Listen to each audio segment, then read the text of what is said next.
Assalamualaikum warahmatullahi wabarakatuh. Saya Amelia Zahra, mewakili kelompok 3 akan mempresentasikan hasil makalah kami yang berjudul Motivasi Belajar, Urgensi, Sumber, dan Strategi. Yang pertama, motivasi.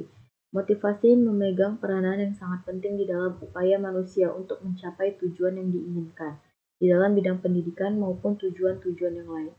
Motivasi adalah pendorongan, maksudnya usaha yang disadari untuk mempengaruhi tingkah laku seseorang agar bergerak hatinya untuk bertindak melakukan sesuatu sehingga mencapai hasil atau tujuan tertentu. Dengan motivasi, itulah pelajar dapat mengembangkan aktivitas dan inisiatif, dapat mengarahkan dan memelihara ketekunan dalam melakukan kegiatan belajar. Ada beberapa bentuk dan cara untuk menumbuhkan motivasi dalam kegiatan belajar di sekolah, di antaranya adalah yang pertama pemberian hadiah, memberi nilai, memberikan pujian, kompetisi, mengadakan ulangan, dan menumbuhkan minat. Namun, ternyata mempertahankan atau bahkan meraih motivasi belajar yang tinggi ternyata sangat sulit. Ada 3 penyebab yang melatar belakangi. Pertama, adanya kenyataan tentang sikap hidup yang pada diri anak-anak tersebut. Kedua, adanya kenyataan bahwa biaya hidup semakin tinggi yang telah menyebabkan biaya pendidikan juga semakin mahal, sehingga tidak sedikit anak yang terpaksa tidak bisa melanjutkan pendidikannya. Yang ketiga, semakin tingginya tuntutan bagi orang tua untuk lebih keras bekerja demi mendapatkan tambahan penghasilan, sehingga mereka harus berada di luar rumah lebih dari 12 jam. Konsekuensinya, pengawasan terhadap anak di rumah menjadi kendor. Dalam motivasi belajar ini ada 6 faktor pendukungnya, yaitu yang pertama faktor minat individu, yaitu semakin tinggi minat anak terhadap yang dipelajari, maka ia akan semakin tekun mempelajarinya. Yang kedua, faktor kebutuhan individu, yaitu semakin individu merasa membutuhkan sesuatu yang sedang dipelajari, maka ia akan semakin tekun mempelajarinya. Yang ketiga, faktor penilaian individu, yaitu semakin individu merasakan arti penting dari sesuatu yang sedang dipelajari baginya, maka ia akan semakin tekun mempelajarinya. Yang keempat, faktor sikap individu, yaitu semakin positif sikap individu terhadap sesuatu yang sedang dipelajari, maka ia akan semakin senang mempelajarinya. Yang kelima, faktor aspirasi individu, yaitu semakin besar aspirasi individu untuk mencapai prestasi tinggi dalam bidang yang dipelajarinya, maka ia akan semakin gigih dalam belajar. Yang keenam, faktor insentif, yaitu semakin tinggi insentif yang dirasakan oleh individu dari sesuatu yang dipelajarinya, maka ia akan semakin kuat mempelajarinya. Banyak teori tentang motivasi manusia telah dikembangkan oleh ahli psikologi yang bekerja dalam satu dari 3 kerangka teori besar, yaitu behaviorisme, psikologi kognitif, dan humanisme. Para ahli yang menganut paham behavior mengatakan bahwa motivasi berawal dari situasi, kondisi, dan objek yang menyenangkan. Jika hal ini memberi kepuasan yang berkelanjutan, maka akan menimbulkan tingkah laku yang siap untuk melakukan sesuatu. Kaum paham kognitif mengatakan bahwa yang mempengaruhi perilaku individu adalah proses pemikiran, karena menganut paham kognitif memfokuskan pada bagaimana individu memproses informasi dan memberikan penafsiran untuk situasi khusus. Penganut paham humanis mengatakan bahwa manusia bertindak dalam situasi lingkungan dan membuat pilihan mengenai apa yang dilakukan. Tetapi mereka lebih menaruh perhatian pada jalan umum perkembangan seseorang, aktivitas dari potensi, dan menghilangkan gangguan-gangguan pada pertumbuhan seseorang. Kedua, urgensi motivasi.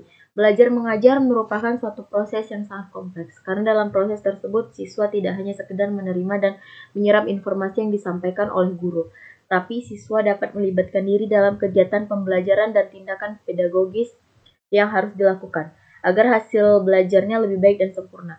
Dari proses pembelajaran tersebut, siswa dapat menghasilkan suatu perubahan yang bertahap dalam dirinya, baik dalam bidang pengetahuan, keterampilan, dan sikap.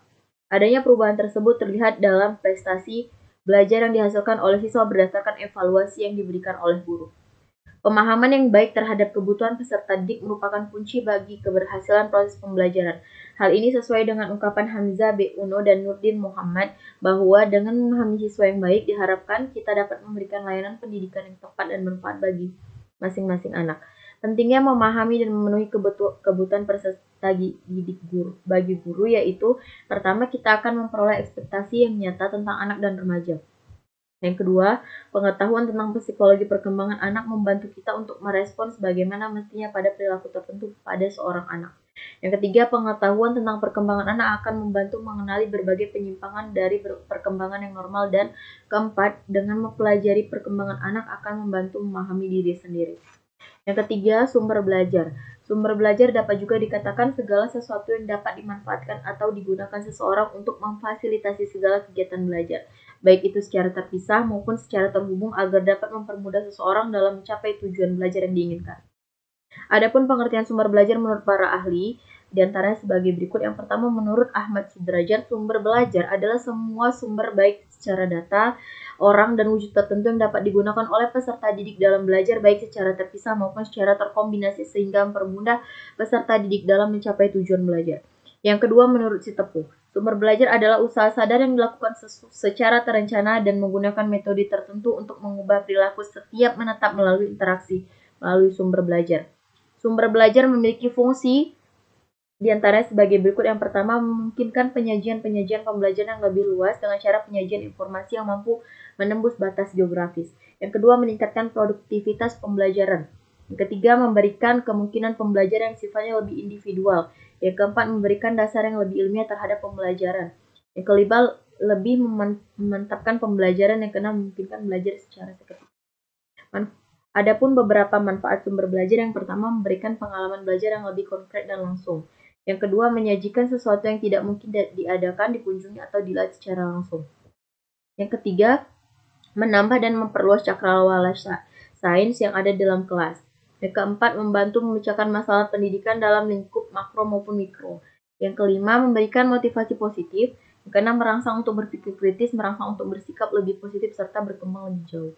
Yang keempat, strategi belajar. Dalam perspektif psikologi, ada beberapa strategi yang harus diketahui oleh guru dalam pembelajaran, yaitu melalui pendekatan-pendekatan. Dengan mengetahui strategi pendekatan tersebut, diharapkan pengajar bisa mensukseskan tujuan dari pembelajaran yang mana, yaitu membuat hasil belajar memuaskan. Pendekatan-pendekatan tersebut yaitu yang pertama, pendekatan behavioral. Teori belajar behavioristik merupakan teori belajar yang mempelajari mengenai perilaku manusia. Dalam teori belajar behavioristik, menekankan pada hasil setelah penerapan teori tersebut. Dengan kata lain, bahwa adanya perubahan dalam hal perilaku setelah diterapkannya teori ini. Yang kedua, pendekatan pemrosesan informasi. Pendekatan pemrosesan informasi adalah pendekatan kognitif di mana anak mengolah informasi, memonitorkan, dan menyusun strategi berkenaan dengan informasi tersebut, sehingga pendekatan tersebut dinamakan proses memori dan berpikir.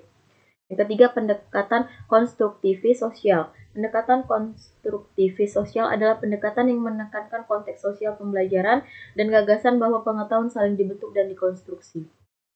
Sekian presentasi yang saya wakilkan. Assalamualaikum warahmatullahi wabarakatuh.